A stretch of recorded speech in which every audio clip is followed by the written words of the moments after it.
as a guy who's routinely talked about how I am not necessarily a fan of the way this team's been managed this year, smart move. Charlie Lindgren re-upped for a 3-year deal at 750 grand each.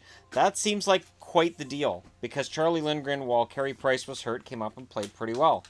My guess is Charlie Lindgren will be the backup next year, and hey, they're going to be paying Carey Price $10 million a year. Having a backup at 750 grand for 3 years, as long as Charlie can play those 3 years, that's actually pretty smart. And that takes some pressure off of Mark Bergevin because there are teams in the league that have a lot of money tied up in goaltenders, and you can have that really big, highly paid top end guy like Carey Price, but to me, Lindgren looked in the games that he played like a pretty good goaltender. Now, I also wanted to mention that yesterday, Colton Sceviour signed a 3-year extension at $1.2 million per for Florida. I have been a huge fan of Colton Sceviour's for years. If he's ever available again, I want either Dallas or Boston, Vancouver, I don't care. I would love any of them to get him. Florida locking him down shows that even though they've had another disappointing season and they're likely not going to make the playoffs, but this hot streak is something to behold. I believe now they've won 5 out of 6. Anyways, Colton Sceviour's a really good bottom six guy, and he's capable of playing some top six. He's capable of putting the puck in the net here and there. He's not a small guy. He's not a slow guy. He's a really useful player.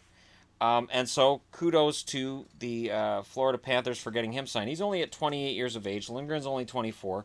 And also at 28 and signing a contract on the 10th, which was, of course, my birthday, Lars Eller, who re-upped for 5 years with Washington, 3.5 million per. My feeling on this one is 5 years for Lars Eller. Again, Washington might be going a little bit for length of contract so that they can talk a guy down a little bit, like they did with TJ Oshie. But at the same time, it's not a contract that's going to kill them. If Eller has a drop off after he's 30, 31, somebody will take that contract. And it shows that maybe this year Washington's doing their best to make sure that they don't lose anybody else. So maybe they'll sit down with John Carlson and try to work something out. And again, with the cap issues that Washington has and the amount of points that Carlson's been putting up, the odds of Carlson staying as a member of Washington, they're long odds, but maybe there's something that can be worked out there and it'll happen. I talked about Archibald getting signed. I talked about Gerby being signed. A signing on the 9th, kind of a minor one. Ben Harper being signed for 2 more years. Defenseman, 23 years of age by Ottawa. $725 million per year. So again, there's minor signings that go on along the way. I'm waiting for something to happen on the front, either with Josh Bailey or John Tavares. The Islanders would almost be smart to do a deal with Bailey first, and then they could sit down with Tavares and say, hey, you like playing with Bailey. We've re-upped him for 5 more years. How about we get you to sit down and talk to us about 6, 7, however many years you want, we'll do it, and we'll figure out a number. That'd be a smart way to go about it. Maybe the Islanders will do that. But like I said, I'm going to give full credit to the Canadiens for getting Charlie Lindgren for 3 more years.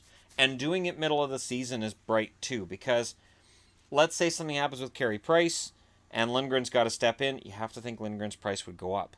So by getting him done now, and it's before the deadline, so now you've got another guy under contract for 3 more years. He's not a rental. So if at some point you look and go, you know what? Niemi might be our backup for a while. Now Lindgren becomes a tradable commodity. So again, I will give credit to Mark Bergevin for a smart move here. But I'd be interested to know what you guys think in the comment section below. I do not view this as just a minor signing either. I think it's a smart signing.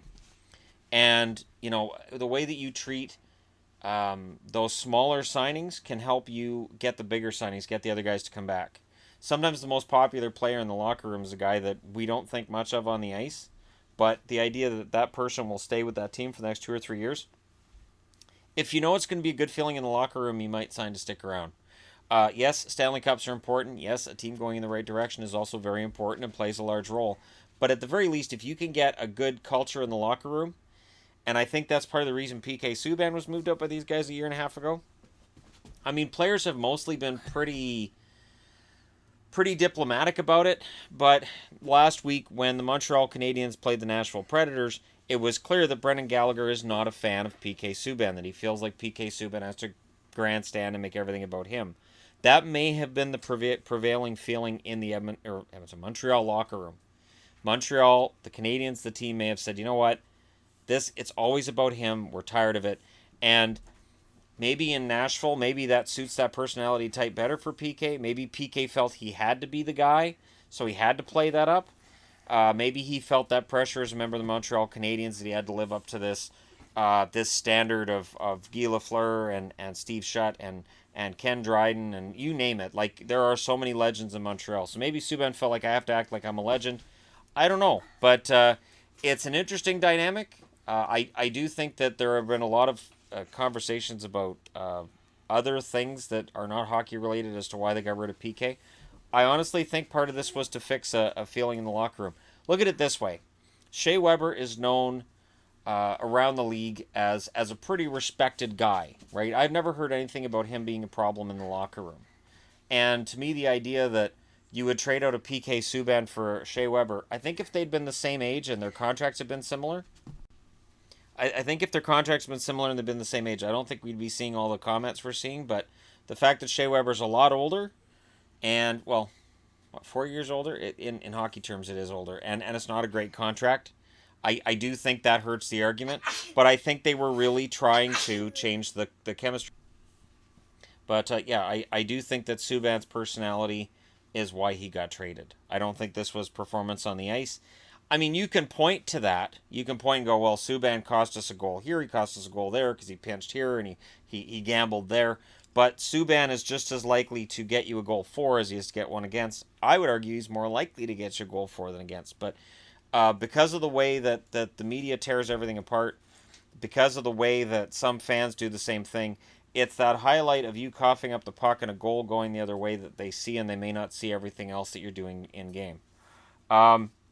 So I still think Montreal is struggling to get over that trade, and I think Bergevin's issue has been beyond just what's on the ice. You've always got to deal with politics off the ice. The French issue, for instance, you always have to kind of deal with that with the media. I think more than the public. And if you're a Montreal fan, you're a Quebec area fan, let me know, is that because to me it feels like it's more of a media thing than a fan thing. I don't think fans have as much of a care about where a guy's born, whether he's coaching or playing on the team, as the media seems to. I don't think if it was a team of players from Europe that Canadiens fans could care less. If they win the Stanley Cup, awesome. But there's always this feeling in the media like, well, you need a French speaker.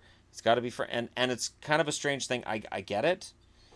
And I get that it's a topic that doesn't get broached very often. But maybe there was a feeling Subban didn't respect that, or the organization, or there's more to it, I think. But I don't think we'll know the whole story until he retires. I don't think we'll know the whole story until the guys who were in that locker room with him retire. Because there's going to be his side, the rest of his teammates' side, and in the middle you'll find the truth. Thank you so much for watching. Hit like and subscribe if you're browsing your way through. You just happened upon this video, and hey, thank you so much for watching. I'll talk to you again soon.